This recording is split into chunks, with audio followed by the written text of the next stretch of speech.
تب سے چیزیں خراب اور پھر خراب سے خراب تر ہوتی چلی گئیں، یہاں تک کہ مجھ میں حقیقی ڈر بیٹھ گیا کہ میں پاگل پن کی طرف جا رہا ہوں۔ میں ٹھیک سے کام کرنے کے قابل نہیں تھا، میں کام کرنے کا اہل نہیں رہا تھا، میں ہر کام سے قاصر ہو گیا، میرے تعلقات خراب ہو گئے اور سب برباد ہو گیا، اور میرا کیریئر تباہ ہو گیا، ہر چیز بگڑ گئی، اور میں بالکل ایک کشمکش میں پھنس گیا جس سے دماغی توازن خاصا بگڑ گیا۔ میں بالکل پریشان حال تھا۔ مجھے یاد ہے ایک دن میرے ایک کزن نے پھر وہی کام کیا۔ وہ انہی انکل کا بیٹا تھا جو مجھے مسجد لے گئے تھے۔ وہ مجھے مسجد کے امام سے ملوانے لے گیا، اور مجھے یاد ہے امام مجھ سے ایک ہی بات کہے جا رہے تھے۔ وہ مسلسل کسی سمت کے بغیر سفر کی بات کر رہے تھے، اور مجھے محسوس ہوا کہ میں سفر کر رہا ہوں، مگر یہ نہیں جانتا کہ میں کہاں جا رہا ہوں۔ مجھے معلوم نہیں تھا کہ زندگی کا مقصد کیا ہے، مجھے نہیں پتا تھا کیا اہم ہے۔ اور مجھے یاد ہے اس جاب پر میں ایک دن سو گیا تھا، میں اپنی کرسی پر سو گیا تھا، اور مجھے نیند سے جاگنا یاد ہے۔ اور بھائی مجھے ایسا محسوس ہوا، میں اس کی وضاحت نہیں کر سکتا۔ مجھے محسوس ہوا جیسے میں خالی ہاتھ کائنات کے درمیان تیر رہا ہوں۔ مجھے نہیں معلوم تھا کہ میں کون ہوں، میں نہیں جانتا تھا کہ میں کہاں جا رہا ہوں، مجھے نہیں پتا تھا کہ کیا ہو رہا ہے۔ میں نے ہر طرح کے مشکل حالات سہے۔ وہ کون سی چیزیں تھیں جنہوں نے آپ کو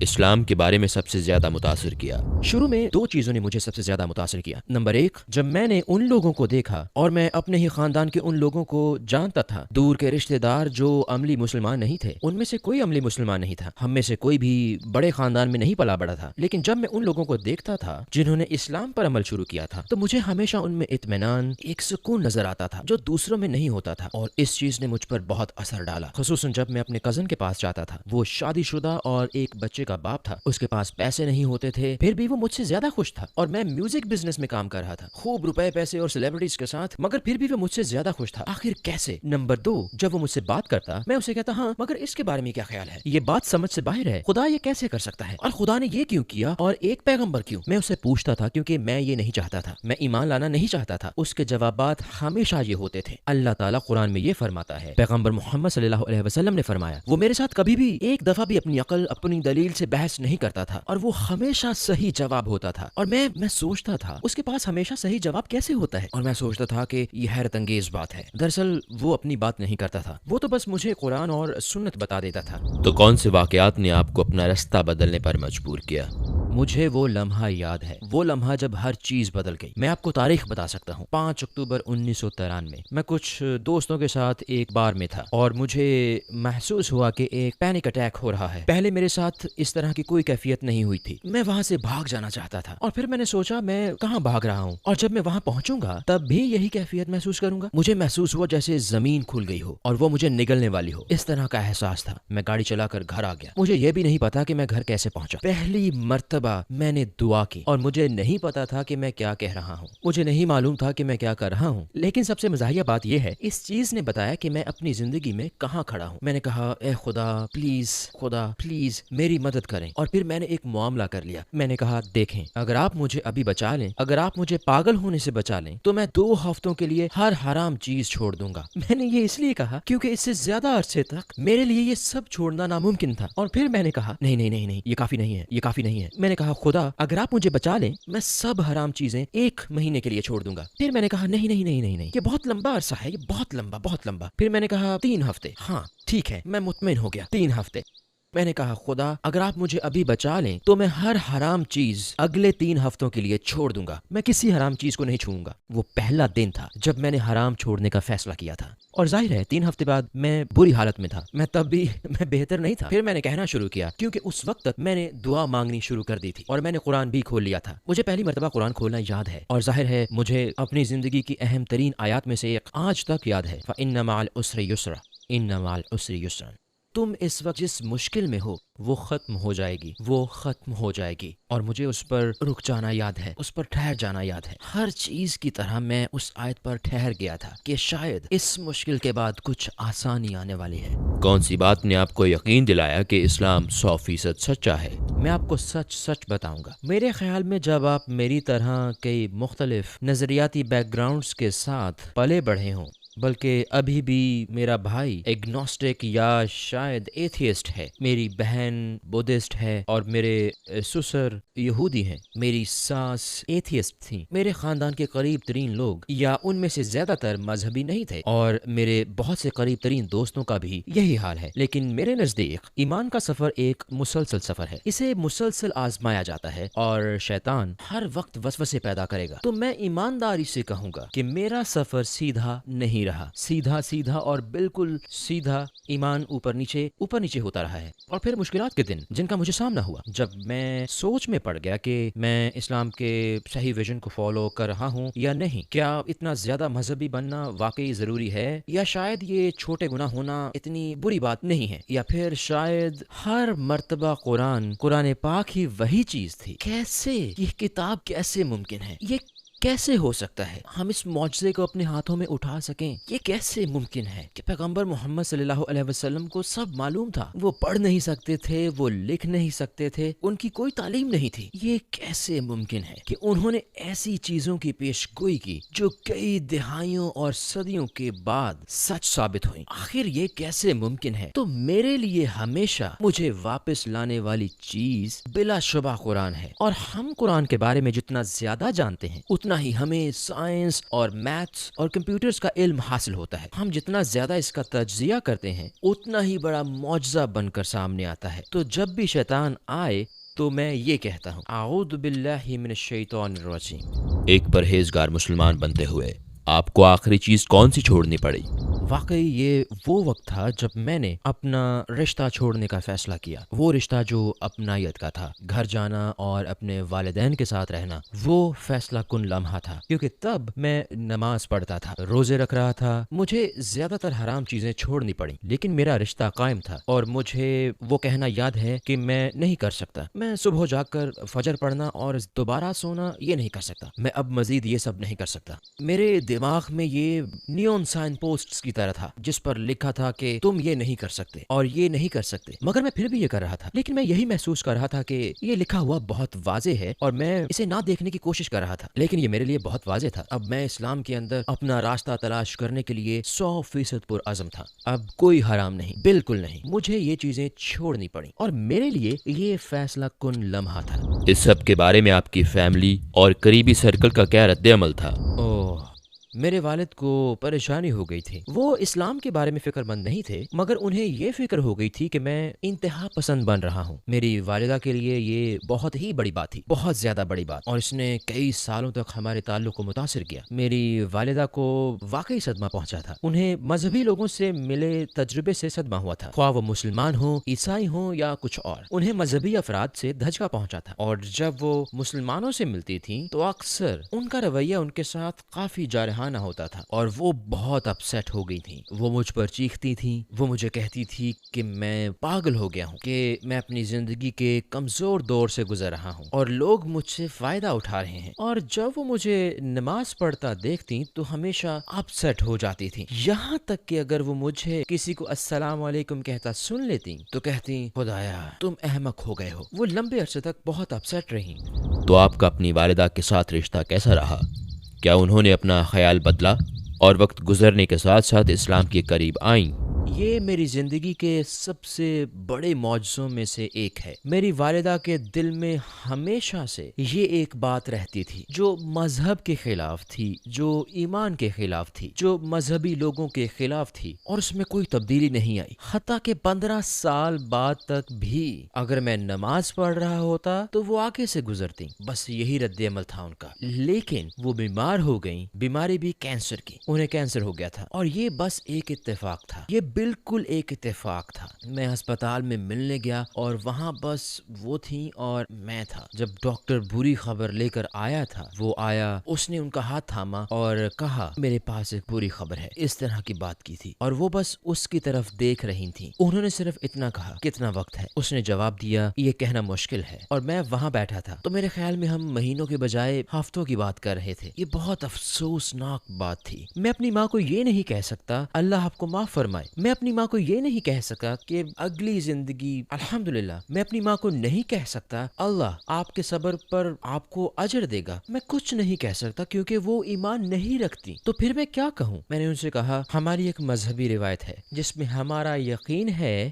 کہ ہم سب مسافر ہیں۔ میں نے کہا اس زندگی میں ہم سب ایک درخت کے نیچے بیٹھ کر تھوڑا سا وقفہ لیتے ہیں اور پھر اپنے اپنے وقت پر ہم سب اٹھ کھڑے ہوتے ہیں اور آگے چل پڑتے ہیں اپنے سفر کی اگلی منزل کی طرف۔ اور انہوں نے میری طرف دیکھا اور کہا یہ مجھے اچھا لگا، اور یہ انہیں اچھا لگا، ان کے دل پر اثر ہوا۔ پھر ایک اور کام ہوا، ماشاءاللہ میرا کزن وہ جو میرے بہت قریب ہے، اس نے ایک ای میل بھیجی کیونکہ وہ اس کے لیے ماں کی طرح تھیں، اور وہ جیسے آپ ای میل کے نیچے ایک چھوٹی سی ٹیگ لائن لکھتے ہیں، اس کی ای میل پر ٹیگ لائن تھی نوبل انعام یافتہ شاعر اور مصنف جارج برنارڈ شاہ کا ایک کال۔ اور میری ماں جارج برنارڈ شاہ کو پسند کرتی تھی، وہ ہمیشہ جارج برنارڈ شاہ کا حوالہ دیتی رہتی تھی، اور ای میل کے نیچے جارج برنارڈ شاہ کا یہ کال تھا، پیغمبر محمد صلی اللہ علیہ وسلم کے بارے میں یہ کال تھا۔ وہ کہتے ہیں اس دنیا کے مسائل اگر کوئی شخص حل کر سکتا تو وہ انسانیت کے محافظ محمد کے سوا کوئی اور نہیں۔ اور میرے کزن نے یہ چیز اپنے سائن آف کے طور پر نیچے لکھی تھی۔ انہوں نے کہا یہ کیا ہے؟ وہ آئی اور کہا کیا تمہیں پتا ہے جارج برنارڈ شاہ نے محمد صلی اللہ علیہ وسلم کے بارے میں یہ کہا؟ میں نے کہا ہاں۔ انہوں نے سب کو بتانا شروع کر دیا، کیا آپ نے دیکھا جارج برنارڈ شاہ نے محمد صلی اللہ علیہ وسلم کے بارے میں کیا کہا؟ تو دھیرے دھیرے دھیرے دروازہ کھل رہا تھا، لیکن اب بھی میں سوچ رہا تھا وہ مسلمان نہیں ہے۔ پھر وہ میرے پاس آئیں اور انہوں نے کہا میں تم سے ایک سنجیدہ بات کرنا چاہتی ہوں۔ انہوں نے کہا دیکھو میں نے تمہارے بھائی اور بہن سے کہا ہے جب میں مر جاؤں تو مجھے جلا دیا جائے، یہ میری خواہش ہے۔ اور انہوں نے کہا مجھے پتا ہے یہ تمہارے لیے مشکل ہوگا۔ میں نے کہا کوئی بات نہیں، آپ جو بھی چاہیں یہ آپ کی خواہش ہے۔ میں بولا لیکن ٹھہرے، میں نے کہا کیا آپ نے غور کیا کہ یہ عمل کیسے ہوگا، اس میں کیا ہوگا؟ انہوں نے کہا تمہارا کیا مطلب ہے؟ انہوں نے کہا اچھا دیکھو، میں نے کہا اگر آپ کا انتقال ہمارے گھر پر ہوتا ہے، جیسے کہ ہمیں امید ہے کہ آپ کا انتقال یہاں ہوگا، میں نے کہا کچھ اجنبی لوگ آئیں گے اور آپ کو لے جائیں گے۔ میں نے بولا یہ لوگ کون ہیں؟ میں نے کہا وہ بس پیسوں کے عوض دیکھ بھال کرنے والے ہیں، وہ آئیں گے اور آپ کو لے جائیں گے۔ میں نے کہا پھر وہ آپ کو بے لباس کریں گے۔ میں نے کہا پھر وہ آپ کی میت کو محفوظ رکھنے کے لیے کیمیکلز لگائیں گے۔ میں نے کہا پھر وہ آپ کے چہرے پر میک اپ کریں گے، آپ کے بال سیٹ کریں گے، پھر وہ آپ کو کپڑے پہنائیں گے۔ میں نے کہا کون ہیں یہ لوگ؟ میں نے کہا اس میں عموماً ایک دو ہفتے لگتے ہیں۔ انہوں نے کہا وہ بولی اور کیا راستہ ہے؟ میں نے کہا آپ کے بیٹے آپ کو لے جائیں گے اور آپ کو کوئی نہیں دیکھے گا اور آپ کا وقار قائم رہے گا۔ میں نے کہا پھر آپ کو لوکل سینٹر لے جائیں گے۔ میں نے کہا آپ کی بیٹیاں آپ کو غسل دیں گی، اور میں نے کہا آپ کو سفید کفن میں لپیٹا جائے گا، اور میں نے کہا کہ آپ کو 1 دن کے اندر اندر دفن کر دیا جائے گا۔ انہوں نے کہا میں یہی چاہتی ہوں، اور الحمدللہ انہوں نے میرے بھائی اور بہن کو فون کیا، اور انہیں اس بات کا یقین نہیں آیا کیونکہ وہ جانتے تھے کہ انہیں اسلام پسند نہیں۔ اب میرے لیے ایک مسئلہ بنا، وہ مسلمان نہیں، لہٰذا اب میرے لیے مسئلہ تھا۔ اچھا تو میں سوچ رہا تھا مجھے اب کیا کرنا چاہیے، یہ میں خود اپنے ذہن میں سوچ رہا تھا۔ اب آخر مجھے کیا کرنا چاہیے؟ میری ماں مسلمان نہیں ہے، وہ مسلمانوں والی تدفین چاہتی ہے۔ میں امام صاحب سے یہ نہیں کہہ سکتا کہ میری ماں کا جنازہ پڑھائیں، وہ مسلمان نہیں ہے۔ مجھے کیا کرنا چاہیے؟ تو میں ہر چانس لینا چاہتا تھا، اور یہ مشکل تھا کیونکہ بہت سے لوگ انہیں ملنے آ رہے تھے۔ میں چاہتا تھا بس سب چلے جائیں، کیونکہ بس چند منٹ کے لیے، صرف چند منٹ کے لیے میں ان سے اکیلے میں بات کر سکوں۔ اور پھر مجھے پہلا موقع ملا، اور چونکہ وہ ایک نرس تھیں، ان کی پسندیدہ چیز میڈیسن تھی، وہ انسانی جسم کی ساخت پر حیران ہوتی تھیں۔ تو میں نے ایک دن ان سے کہا انسانی جسم جس انداز سے کام کرتا ہے یہ شاندار ہے۔ میں نے کہا آپ کے خیال میں کیا یہ ممکن ہے کہ اسے ڈیزائن کیا گیا ہے اور یہ محض اتفاق نہیں؟ انہوں نے کہا ہاں مجھے ایسا لگتا ہے۔ میں نے کہا ٹھیک ہے، میں نے اپنی بات ختم کر دی۔ پھر میں دوبارہ آیا، اگلی مرتبہ پھر سے لوگ آ رہے تھے، دن گزر رہے تھے، ہر دن مجھے پتا نہیں تھا کہ وہ 1 دن زندہ رہتی ہیں، 4 دن، 5 دن۔ میں سوچ رہا تھا مجھے موقع کب ملے گا، ایک اور موقع۔ میں نے کہا ہم نے آخری مرتبہ بات کی تھی، میں نے خالق کے موجود ہونے پر بات کی تھی۔ میں نے کہا آپ کے خیال میں کیا یہ ممکن ہے کہ خالق نے ہمارے لیے کچھ لوگ بھیجے ہوں، اچھے لوگ جو ہماری رہنمائی کریں، عیسیٰ علیہ السلام کی طرح، ابراہیم علیہ السلام، موسیٰ علیہ السلام اور محمد صلی اللہ علیہ وسلم کی طرح، ان کی طرح۔ میرا مطلب ہے اس طرح گھما پھرا کر بات کر کے۔ میں بہت ڈرا ہوا تھا کہ وہ کہیں گی نہیں نہیں نہیں۔ انہوں نے کہا ہاں میرا خیال ہے یہ ممکن ہے۔ اب میرے من میں آیا یہ کافی ہے، کیونکہ مجھے ڈر تھا اگر میں ان سے کہوں کلمہ شہادت پڑھیں تو وہ کہیں گی کیا میں یہ نہیں پڑھوں گی اور پھر میں پھنس جاؤں گا۔ میں نے دل میں سوچا یہ کافی ہے، الحمدللہ میں امام صاحب کو بتاؤں گا، انہوں نے کہا ہے کہ میں اللہ کو مانتی ہوں اور یہ کہ محمد صلی اللہ علیہ وسلم کو مانتی ہوں، الحمدللہ یہ کافی ہے، ہم انہیں دفن کر سکتے ہیں۔ تو میں نیچے آیا اور میں نے اپنے بیٹے اور بیوی کو بتایا۔ میں نے کہا الحمدللہ، انہوں نے کہا کہ وہ اللہ کو مانتی ہیں، انہوں نے کہا کہ وہ پیغمبروں کو مانتی ہیں، یہ کافی ہے۔ میرا بیٹا اس نے کہا یہ کافی نہیں، یہ کافی نہیں۔ میں نے کہا ٹھہرو۔ اس نے کہا مجھے جا کر بات کرنے دیں۔ میں نے کہا نہیں نہیں، کیونکہ اگر انہوں نے نہ کر دی تو پھر ہم پھنس جائیں گے۔ وہ اوپر گیا، مجھے لگا جیسے وہ 5 گھنٹے سے اوپر گیا ہوا ہے۔ میں دائیں سے بائیں واک کر رہا تھا اور پھر وہ واپس آیا اور مجھے نہیں پتا کہ وہ کتنی دیر اوپر رہا۔ میں نے کہا کیا ہوا؟ اس نے کہا کوئی مسئلہ نہیں، انہوں نے کلمہ شہادت پڑھ لیا۔ اللہ اکبر۔ تو ماشاءاللہ انہوں نے عربی میں کلمہ شہادت پڑھا۔ الحمدللہ یہ میری زندگی کا سب سے بڑا معجزہ ہے اور وہ مسلمانوں کے قبرستان میں دفن ہے۔ الحمدللہ الحمدللہ۔ السلام علیکم بھائی اور بہنوں، ہم نے دیکھا ہے کہ ہمارے 80% ناظرین بشمول اس ویڈیو کے نے ہمارے چینل کو سبسکرائب نہیں کیا ہے۔ جیسا کہ آپ جانتے ہیں ہم ایک غیر منافع بخش تنظیم ہے اور ہم نے اپنی ویڈیوز پر ایڈز بند رکھی ہیں، لہٰذا ہم صرف اس لیے کہہ رہے ہیں تاکہ سچائی کو پھیلایا جائے۔ یہ ایک چھوٹا سا عمل لگ سکتا ہے لیکن انشاءاللہ یہ بہت سے لوگوں کے لیے رہنمائی کا ذریعہ ہوگا۔ آئیے اب سبسکرائب بٹن پر کلک کریں اور ایک ساتھ چلیں ابدیت کی طرف۔ اسلام پر عمل کرنے کے بعد آپ کو سب سے بڑے کون سے چیلنج کا سامنا تھا؟ میرے لیے سب سے بڑا مسئلہ تھا کہ مجھے پتا تھا کہ میوزک بزنس میں واپس نہیں جا سکتا۔ وہ میرا خواب تھا، وہ میری زندگی تھا، میرا کیریئر تھا۔ مجھے بس اتنا پتا تھا، میں نے کوئی اور کام نہیں کیا تھا، میں نے کوئی اور جاب نہیں کی تھی۔ میں نے دوسری نوکریاں کی جیسے ڈیلیوری اور پیزا، میں پیزا ڈیلیوری کرتا تھا اور میں نے ٹیکسی چلائی اور یہ سب کیا، لیکن میرا باقاعدہ کیریئر صرف میوزک تھا۔ تب مجھے پتا تھا میں اس انڈسٹری میں واپس نہیں جا سکتا کیونکہ یہ میرا زیادہ تر کام نائٹ کلبوں میں ہوتا تھا۔ میں وہاں واپس جانے سے ڈرتا تھا کیونکہ میرے لیے یا یہ تھا یا وہ تھا، اور اگر میں واپس وہاں جاتا تو میرا اسلام ختم، میں یہ جانتا تھا، اور میرے لیے یہ سب سے مشکل چیز تھی۔ مجھے دوبارہ شروعات کرنی تھی، بغیر کسی تعلیم کے، بغیر تجربے کے مجھے نیا کیریئر تلاش کرنا تھا، نئے راستے پر بڑھنا تھا۔ یہ مشکل کافی عرصہ برقرار رہی، مجھے نہیں پتا تھا مجھے کیا کرنا ہے۔ اسلام سے پہلے آپ کی زندگی کا مقصد کیا تھا اور اسلام کے بعد کیا ہے؟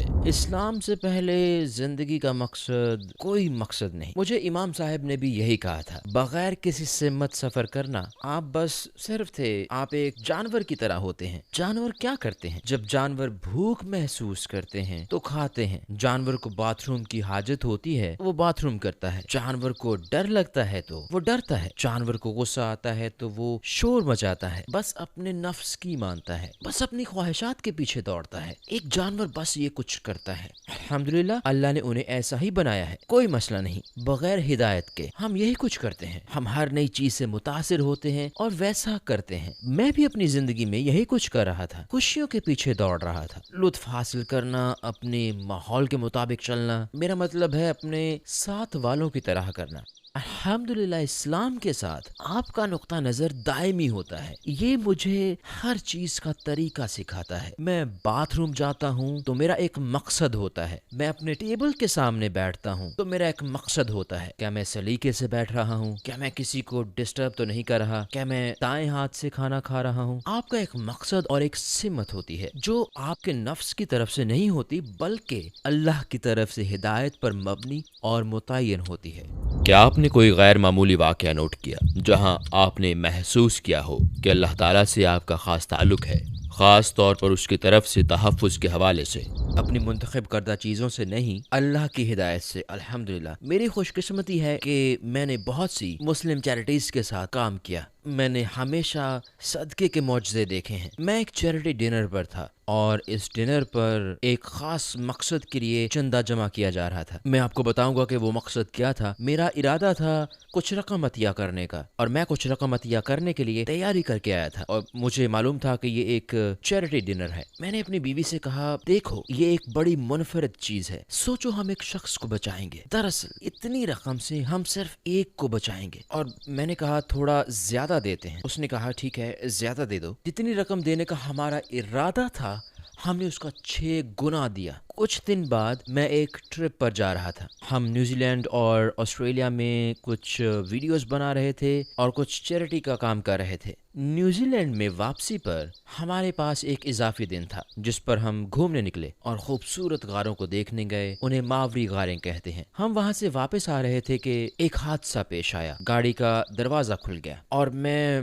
اڑتا ہوا کار کے دروازے سے باہر جا گرا۔ گاڑی 100 کلومیٹر فی گھنٹہ کی رفتار پر تھی اور میں سیدھا سر کے بل زمین پر گرا تھا۔ میرا دماغ میری کھوپڑی سے باہر آ رہا تھا۔ میرے سر کا پچھلا حصہ کھلا ہوا تھا۔ یہ ناقابل یقین تھا کیونکہ میرا سر زمین پر کئی بار لگا۔ میرا سر لگتا گیا۔ مجھے یاد ہے جب نرس آئی، جب ایمبولینس آئی، میں وہاں بیٹھا ہوا تھا۔ میں ہوش میں تھا۔ میں روڈ کی ایک سائڈ پر بیٹھا ہوا تھا۔ میرے سر پر ایک کمبل تھا اور مجھے یاد ہے اس نے سب سے پہلے میری کمر سے کمبل اٹھایا۔ میری کمر کی ساری جلد غائب تھی اور اس کے تاثرات جیسا کہ نرسوں کے ہوتے ہیں، وہ جذبات پر قابو پانے کی کوشش کر رہی تھیں۔ اس نے کہا یہ ٹھیک ہو جائے گا، اور پھر اس نے میرے سر سے کمبل اٹھایا اور اس نے میرے سر کی چوٹیں دیکھی تو فوراً ہی اس کی آواز بدل گئی اور اس نے کہا مجھے ایمرجنسی ایئر لفٹ چاہیے، ہمیں ابھی ہیلی کاپٹر ایئر لفٹ چاہیے، روڈ کی سائڈ پر یہاں سر کی شدید چوٹ ہے، مجھے ابھی ایمرجنسی ایئر لفٹ چاہیے۔ اور انہوں نے ایک ہیلی کاپٹر بھیجا اور مجھے ہیلی کاپٹر کے ذریعے لے جایا گیا۔ حادثے کے وقت سے لے کر اب تک اللہ جانتا ہے میں پرسکون تھا، میرا دل مطمئن تھا۔ مجھے جو بھی ڈاکٹر ملا اس نے مجھے یہی کہا، انہوں نے کہا تم معجزاتی طور پر بچے ہو۔ جب میں ہسپتال میں تھا تو وہ میرے دماغ کو ہونے والے نقصان کا اندازہ لگا رہے تھے۔ انہوں نے کہا دماغ کو کسی قسم کا نقصان نہیں پہنچا، اور من ہی من میں مجھے 100% پتا تھا کہ وہ معجزہ کیا تھا، کیونکہ وہ فنڈ ریزنگ والا ڈنر جو میرے نیوزی لینڈ اور آسٹریلیا کے نکلنے سے کچھ دن پہلے کی بات ہے، وہ غزہ کے لوگوں کے لیے تھا۔ یہ 2014 کی بات ہے، اور اگر آپ کو 2014 میں غزہ پر حملہ یاد ہے، یہ ڈنر برین پریشر سینسر کے لیے تھا۔ جب غزہ کے لوگوں کو برین انجریز ہوتی تھیں تو یہ فنڈ ان کے دماغ کے نقصانات سے بچانے کے لیے تھا۔ عطیات انہی کے لیے جمع کیے جا رہے تھے، یہ ان کے تحفظ کے لیے تھے۔ اور میں نے اپنی بیوی سے کہا تھا ذرا سوچو، ہم ایک آدمی کو برین کے نقصان سے بچاتے ہیں۔ میں جانتا تھا، میں 100% جانتا تھا کہ میرے عطیے نے مجھے بچا لیا، الحمدللہ، وہ میرا صدقہ تھا۔ پیغمبر صلی اللہ علیہ وسلم کی کون سی عادت حسنہ نے آپ کو سب سے زیادہ متاثر کیا؟ دراصل 2 باتوں نے۔ وہ ایک پیغمبر اور ایک بادشاہ بھی ہو سکتے تھے، انہیں اس کا اختیار حاصل تھا۔ وہ حضرت داؤد علیہ السلام اور حضرت سلیمان علیہ السلام کی طرح رہ سکتے تھے۔ وہ بادشاہ بن کر محلوں میں رہ سکتے تھے اور دنیا کی ساری دولت پا سکتے تھے، اور پھر بھی وہ اللہ کے حبیب ہی رہتے۔ یہ ان کی ذاتی پسند تھی کہ انہیں اس دنیا سے قطعاً کوئی لگاؤ نہیں تھا۔ ان کے پاس جو کچھ تھا وہ انہوں نے بانٹ دیا۔ اللہ کے رسول صلی اللہ علیہ وسلم نے غریب رہنے کی دعا کی، مسکینوں کے ساتھ رہنا پسند کیا، اور انہوں نے فرمایا میں اس دنیا میں ان کے ساتھ رہوں گا اور آخرت میں بھی ان کے ساتھ رہوں گا۔ سبحان اللہ، کیسا کردار ہے، کوئی ان جیسا کیسے ہو سکتا ہے؟ سبحان اللہ۔ اور مجھے معاف کیجیے گا، اور ان کی رحمت، ان کی شفقت، ان کا رحم، یہ کیسے ممکن ہے کہ ایک آدمی جو آپ پر کچرا پھینکتا ہے اور آپ اس کے لیے پریشان ہو، آپ اس کی تندرستی کے لیے پریشان ہو، عورت کچرا پھینک رہی ہے اور آپ اس کی ویلفیئر، اس کی تندرستی کے بارے میں فکر مند ہیں۔ ایک انسان کے دل میں یہ کیسے ممکن ہے؟ رحمت کا یہ عالم، جذبات کا یہ عالم، یہ کیسے ممکن ہے کہ جب آپ کے انتہائی عزیز رشتہ دار، وہ لوگ جو آپ کے بہت قریب ہوں، آپ کے بہترین دوستوں پر تشدد کیا گیا اور قتل کر دیا گیا، یہ کیسے ممکن ہے؟ آپ انتقام نہیں لینا چاہتے اور آپ سب کو معاف کر دیتے ہیں۔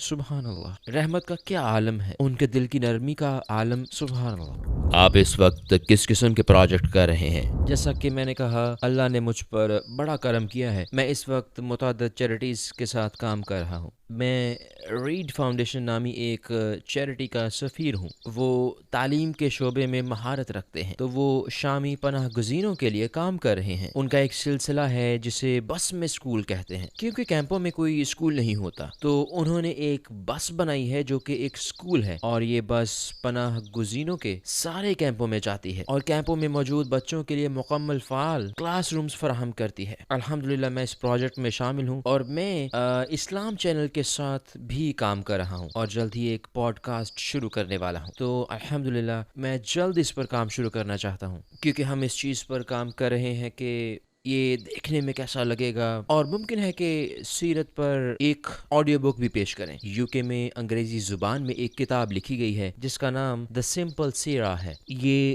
غیر مذہبی لوگوں کے لیے ہے، یا ایسے لوگوں کے لیے جو مذہب پر تھوڑا بہت عمل کرتے ہیں، جو سیرت طیبہ کے بارے میں زیادہ نہیں جانتے، اور وہ ایک آڈیو بک چاہتے ہیں، اور وہ اس حوالے سے میرے بارے میں سوچ رہے ہیں. تو انشاءاللہ آڈیو بک کی آوازوں میں ایک آواز میری بھی شامل ہوگی. الحمدللہ. آپ اپنے حتمی تاثرات میں کیا کہنا چاہیں گے؟ الحمدللہ میں ایک نصیحت کے طور پر کہنا چاہوں گا، میرے لیے پہلی اور سب سے اہم چیز بنیاد پر واپس جانے کی ہے، پیغمبر محمد صلی اللہ علیہ وسلم کی حیات طیبہ. جب کبھی ہمیں رہنمائی درکار ہو، انہوں نے اپنے معاملات کیسے حل کیے، وہ بچوں کے ساتھ کیسے برتاؤ کرتے تھے، وہ اپنی بیویوں، اپنی فیملی کے ساتھ کیسے برتاؤ کرتے تھے، ہم ان کی مثال سے بہتر سمجھ سکتے ہیں، اور یہ ہم بیٹھے بٹھائے نہیں کر سکتے. ہمیں پڑھنا پڑے گا، ہمیں اسے سیکھنا ہوگا، آپ کو اس کے بارے میں پڑھنا ہوگا. ہمیں اللہ اور اس کے رسول صلی اللہ علیہ وسلم کا قرب پانے کے لیے کوشش کرنی ہوگی، اور پھر اللہ خود بخود ہمارے قریب آئے گا. اور یہی کچھ میری زندگی کا تجربہ ہے کہ جب کبھی آپ اللہ کی طرف ایک چھوٹا سا قدم بڑھاتے ہیں، اللہ آپ کی طرف دوڑ کر آتا ہے، اور مشکل وقت اللہ کی رحمت ہے، اس سے اللہ آپ کو جھنجھوڑتا ہے، اور وہ جھنجھوڑے گا. لوٹ آؤ. اور میں نے نوجوانوں میں سب سے بڑا مسئلہ شیطان کی چال کا دیکھا ہے، کیونکہ میری گرل فرینڈ ہے، یا کیونکہ میں چرس پیتا ہوں، کیونکہ میں شراب پیتا ہوں، یا کیونکہ میں نائٹ کلب جاتا ہوں، یا کہوں کہ میں یہ کرتا ہوں، تو پھر اسلام میرے لیے نہیں ہے. یہ نہیں ہو سکتا. میں ایمان والا ہو کر یہ سب نہیں کر سکتا. یہ ایک جھوٹ ہے. اسلام سب کے لیے ہے. در حقیقت اسلام ہے ہی گناہ کاروں کے لیے. اسلام ہارے ہوئے لوگوں کے لیے ہے. یہ ان کے لیے ہے جن کے پاس کچھ نہیں. یہ ان کے لیے ہے جن کا خیال ہے کہ ان کی امید دم توڑ چکی ہے. وہ اللہ ان کے لیے موجود ہے. اللہ ہمیشہ موجود ہے، ہمیشہ. تو اگر آپ سب کچھ نہیں کر سکتے تو ہاتھ پر ہاتھ رکھ کر نہ بیٹھیں، کچھ نہ کچھ کریں. جو کچھ آپ کر سکتے ہیں بس دروازہ کھلا رکھیں. حتیٰ کہ آپ محض ایک قدم ہی کیوں نہ لے رہے ہوں، بس وہ قدم اٹھائیں انشاءاللہ، اور اللہ آسانیاں پیدا فرمائے.